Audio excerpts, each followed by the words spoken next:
अस्सलाम वालेकुम स्टूडेंट्स, मैं हूं मोहम्मद असद। आज हम स्टार्ट लेंगे काउंटडाउन ग्रेड 7 का chapter number 1 operation of sets. इस चैप्टर में हमारे पास सबसे पहले जो सवाल आता है वो आता है सेट क्या है। तो उसको हम सिंपली डिफाइन करते हैं कि दो या दो ज़्यादा चीज़ों के ग्रुप को हम सेट कहते हैं। In mathematics set of even number, set of odd number, set of natural numbers etcetera. Set of natural number या सेट ऑफ इवन नंबर में ये ज़रूरी नहीं है कि सारे नंबर मौजूद हों, जो कि ख़त्म नहीं होते नंबर्स। तो उसमें अगर हमारे पास सेट ऑफ नेचुरल नंबर में हमारे पास 1 2 3 4 5 6 तक हमारे पास है तो हम कहेंगे सेट ऑफ नेचुरल नंबर है।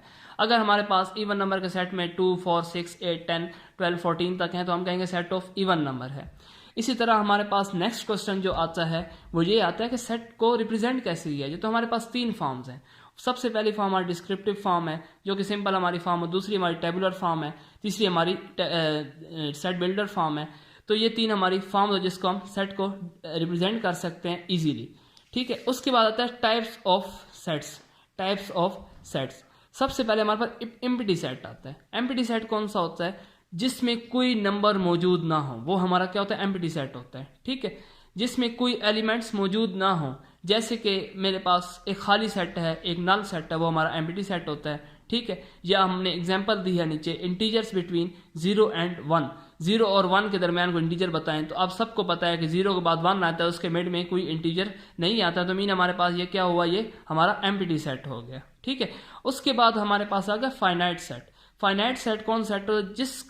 जिस सेट में हमारा लास्ट नंबर हमें गिवन हो, वो हमारा क्या होता है? फाइनाइट सेट होता है। जैसे कि मैं कहता हूं, मुझे कहा गया कि सेट बनाओ 1 से लेकर 10 तक का, तो 1 से लेकर 10 तक का मतलब ये है कि हमारे 10 पे आके हमारा ये सेट खत्म हो जाएगा, वो हमारा कौन सा होगा? फाइनाइट सेट होगा। जैसे किसने कहा है कि स्केयर नंबर्स का सेट बनाएं। स्केयर नंबर में हमारा सबसे पहले 1 आता है, 1 का स्केयर 1 नहीं होता है, फिर आता है 2 का स्केयर 4 होता है, फिर 9 होता है 3 का स्केयर, फिर 4 होता है 16 का स्केयर। और साथ उसने ये भी कहा है कि वो स्केयर 20 से नीचे होने चाहिए, 20 से ऊपर नहीं जाने चाहिए। तो 20 से नीचे हमारे पास चूंकि यही 4 बन रहे तो हमने ये सेट बना दिया। फिर आता है हमारे पास इनफाइनाइट सेट। इनफाइनाइट सेट वो सेट है जो कभी कहीं रुकता नहीं है, जिसका कोई लास्ट नंबर होता ही नहीं है, जो हमेशा से चलता रहता है, वो हमारा कौन सा होता है? इनफाइनाइट सेट होता है। ठीक है, जैसे कि उसने कहा है इंटीजर x ग्रेटर देन 10।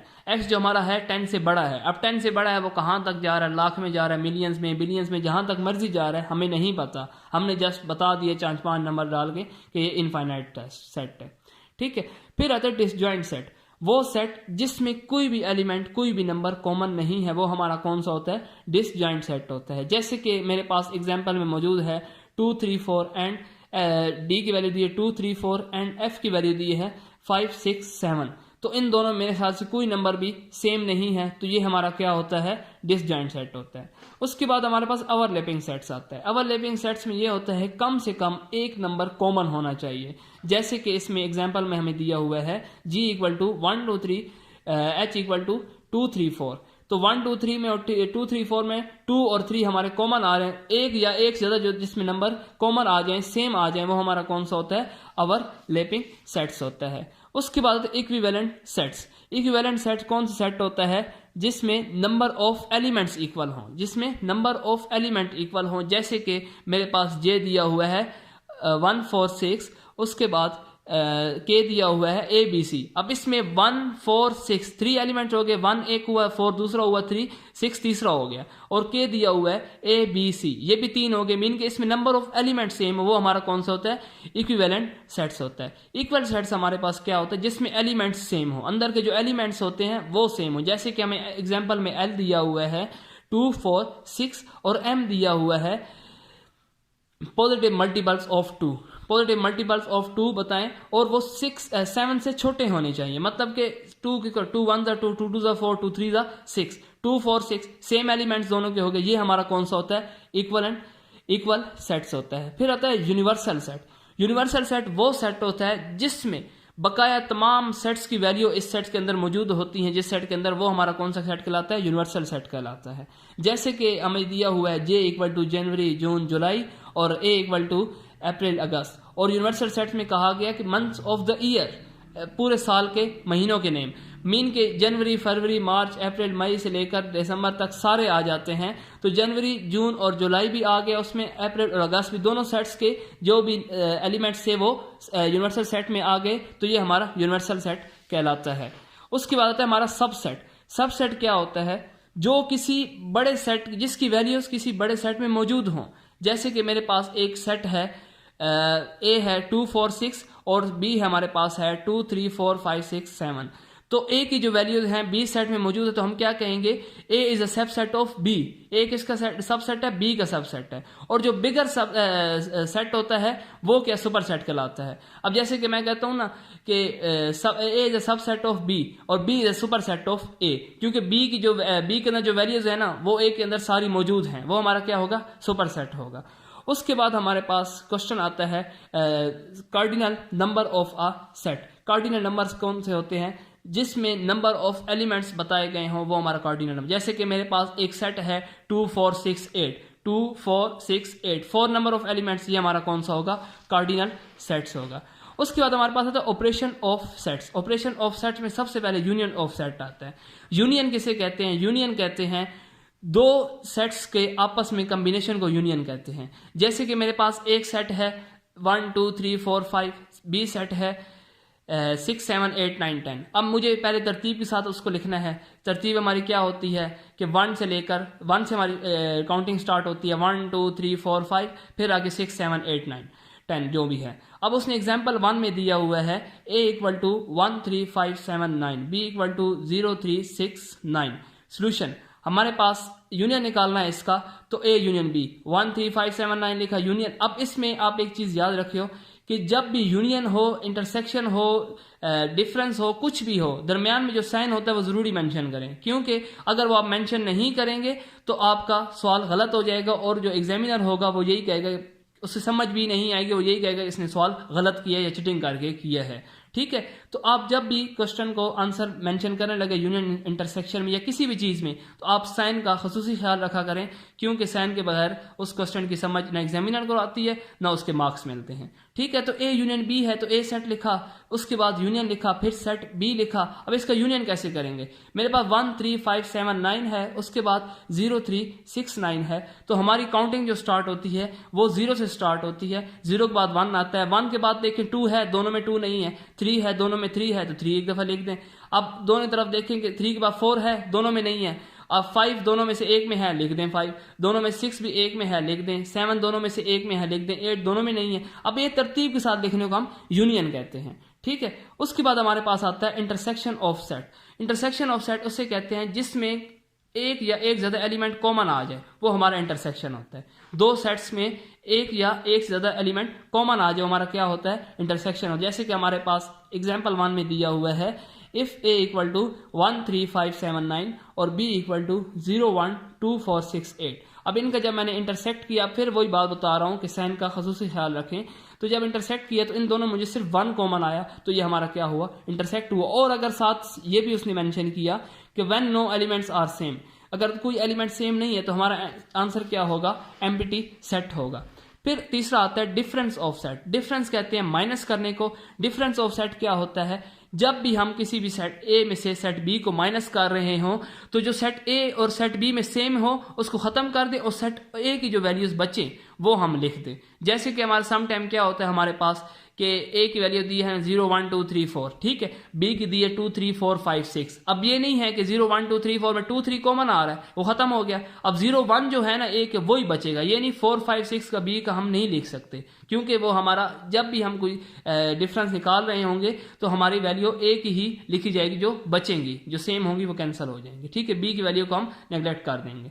फिर आता है कॉम्प्लीमेंट। कॉम्प्लीमेंट कहते हैं किसी भी सेट को यूनिवर्सल सेट से माइनस करने को, किसी भी सेट को यूनिवर्सल सेट से क्या करने को? माइनस करने को, सब्ट्रैक्ट करने को हम कॉम्प्लीमेंट कहते हैं। जैसे कि उसने कहा ए का कॉम्प्लीमेंट फाइंड करें, तो यू की वैल्यू उसने यूनिवर्सल सेट की वैल्यू हमें दी हुई है और ए की वैल्यू हमें दी हुई है, तो हम ए कॉम्प्लीमेंट कैसे निकालेंगे? यूनिवर्सल सेट में से सेट ए को माइनस करेंगे, तो वो हमारा होगा complement of set.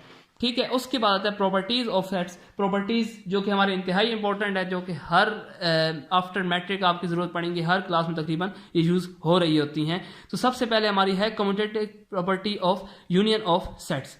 Union of sets की कम्यूटेटिव प्रॉपर्टी क्या है, A union B equal to B union A union B कर रहे तो इसको ऑपोजिट बी यूनियन ए कर दो इक्वल डाल के, ठीक है। ये हमारी कम्यूटेटिव प्रॉपर्टी होती है।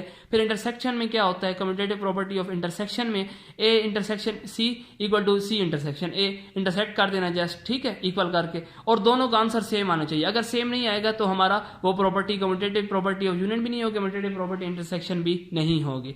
फिर आता है associative property of union set. Associative property क्या होती है, ब्रैकेट के साथ A union B, without bracket union C, A union B, A union bracket के साथ बी यूनियन सी, ठीक है। इंटरसेक्शन में भी एज इट इज हमारा आ जाएगा। ये हमारी, अब ये प्रॉपर्टीज आपने याद रखनी है। आपके पास पेपर में ये आएगा कि आपको ये कहा जाएगा कम्यूटेटिव प्रॉपर्टी ऑफ यूनियन के साथ इस क्वेश्चन को सॉल्व करें, तो आपको पता होना चाहिए कि ये कम्यूटेटिव प्रॉपर्टी हमारे पास क्या थी और उसका एसोसिएटिव प्रॉपर्टी हमारे पास क्या थी, ठीक है। उसके बाद हम एक्सरसाइज की तरफ आते हैं। एक्सरसाइज में हमारा क्वेश्चन नंबर 1 जो है वो आपने खुद करना है, क्योंकि वो फिलिंग द ब्लैंक्स है। क्वेश्चन नंबर 2 हमारा टिक क्रॉस है।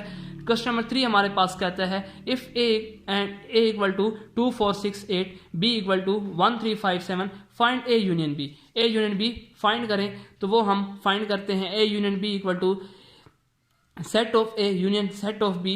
तो यूनियन जब हम निकालेंगे, सेट ए की वैल्यू लिखेंगे, फिर यूनियन मेंशन करेंगे, सेट बी की वैल्यू लिखेंगे। अब यूनियन मैंने पहले बताया था कि जो तरतीब के साथ लिखने को हम यूनियन कहते हैं, जैसे कि ए बी सी है, 1 2 3 है, कुछ भी है तो उसको तरतीब के साथ लिखने को हम यूनियन कहते हैं।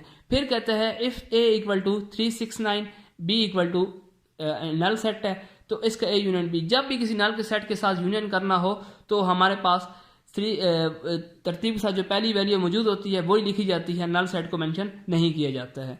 फिर हमारे पास इंटरसेक्शन क्वेश्चन नंबर 5 की तरफ आए। If R equal to this and S equal to this and T equal to this value, तो find R intersection T, S intersection R, T intersection S. तो आर इंटरसेक्शन टी कैसे find करेंगे, set of R लिखेंगे, intersect करेंगे set of T के साथ, फिर set of R की वैल्यूज डालेंगे, फिर सेट ऑफ टी की वैल्यूज डालेंगे। अब दोनों मैंने बताया था कि दोनों में जो चीज कॉमन हो, जो वैल्यूज कॉमन है उनको हम लिखेंगे, जो एलिमेंट्स कॉमन है वो हमारा क्या होगा, इंटरसेक्शन होगा, इंटरसेक्ट करेंगे। उसके बाद हमारे पास 2 सवाल और बचते हैं, लेकिन वो आप लोगों ने खुद करने हैं। फिर हमारे पास क्वेश्चन नंबर 6 आया है if u equal to this value, a equal to b equal to c d। ये वैल्यूज दी हैं हमें। सबसे कुछ क्वेश्चन मैंने खुद छोड़ दिए हैं, वो खुद आप करेंगे क्योंकि मैंने पहले समझा दी हैं आपको जी अच्छी तरह। अब आप क्वेश्चन नंबर 9 की तरफ आए तो c कॉम्प्लीमेंट मीन के u माइनस c करना, यूनिवर्सल सेट में c की वैल्यू को माइनस करना। तो अब फिर वही बात रिपीट कर रहा हूं कि जब भी यूनिवर्सल सेट या कोई भी सेट में से माइनस कर रहे हो तो पहले सेट की वैल्यू हमेशा जो बचती है वो लिखी जाती है, सेम वैल्यूज को नेग्लेक्ट कर दिया जाता है, ठीक है। b डिवाइडेड बाय a, इसका मतलब है b माइनस a, ठीक है। तो इसके सेट ऑफ b को मैं सेट ऑफ a को माइनस किया तो जो हमारे पास बचा वो हमारा, अब देखें ना इसमें 2 3 4 5 6 है, माइनस 0 1 2 3 है, तो 2 3 4 5 6 में क्या कॉमन आ रहा है, 2 3 कॉमन आ रहा है ना, तो 4 5 6 बच गया। 0 1 को हमने मेंशन नहीं किया क्योंकि वो सेट ऑफ b में था, हमें सेट ऑफ a की वैल्यूज जो बची हुई उनको मेंशन करना है। उसके बाद हमारे पास आ गया question if a equal to this and b equal to this and c equal, then prove the commutative property of intersection of sets. मैंने आपको पहले बताया कि जब भी क्वेश्चन आएगा वो तो ऐसे नहीं आएगा, प्रॉपर्टी लिखी हुई नहीं होगी, आपको जस्ट बताया जाएगा प्रूव करें कम्यूटेटिव प्रॉपर्टी के साथ, इंटरसेक्शन के साथ, यूनियन के साथ, एसोसिएटिव प्रॉपर्टी के यूनियन के साथ, इंटरसेक्शन के साथ प्रूव करें। तो ये हमारे पास जस्ट बताया होगा उन्होंने। तो सबसे पहले हम, क्योंकि हमारे पास 3 वैल्यू हैं, तो हम A union intersection B equal to B intersection A, दूसरा A intersection C, C intersection ए के साथ दोनों तरफ हम प्रूव करेंगे। और आप, एक मैंने प्रूव कर दिया, एक खुद प्रूव करेंगे। उसके बाद हमारे पास लास्ट में आता है क्वेश्चन नंबर 12 जिसमें हमें कहा गया है कि 3 वैल्यूज दी हैं आपको और आपने associative property of union of sets prove करनी है। उसको आपने तो उसको हमने स्टार्ट लिया, तो A union B union C और उसके बाद यूनियन सी, उसके हमने वैल्यूज डाली, उसको हमने यूनियन निकाला। फिर मैंने अब एक और चीज़ यहाँ बताता चलूँ, क्योंकि हमने बोर्ड मास पढ़ा था brackets of DMAS rule. Brackets, जब भी ब्रैकेट्स होती हैं तो सबसे पहले ब्रैकेट को सॉल्व किया जाए, ब्रैकेट में सबसे पहले छोटी ब्रैकेट को सॉल्व किया जाता है। लेकिन यहाँ पे चूंकि हमारे पास एक ही ब्रैकेट मेंशन है जो है भी छोटी, तो उसको हम सबसे पहले क्या करेंगे, ब्रैकेट को सॉल्व करेंगे। पहले उसको नहीं करेंगे या पहले बकाया को नहीं करेंगे, पहले ब्रैकेट को सॉल्व करेंगे, फिर उसके बाद जो बची हुई वैल्यू उनको सॉल्व करेंगे और यूनियन निकालेंगे। जैसे कि पहले मैंने किया ए यूनियन बी, तो ए यूनियन बी को पहले सॉल्व किया, फिर यूनियन सी किया, फिर उसका आंसर निकाला, फिर इस तरह बी यूनियन सी निकाला, फिर उसको ए के साथ यूनियन किया और उसके बाद हमने प्रूव कर दिया कि ये हमारा आंसर है और यहीं पे आके हमारा चैप्टर नंबर 1 ख़त्म हो जाए।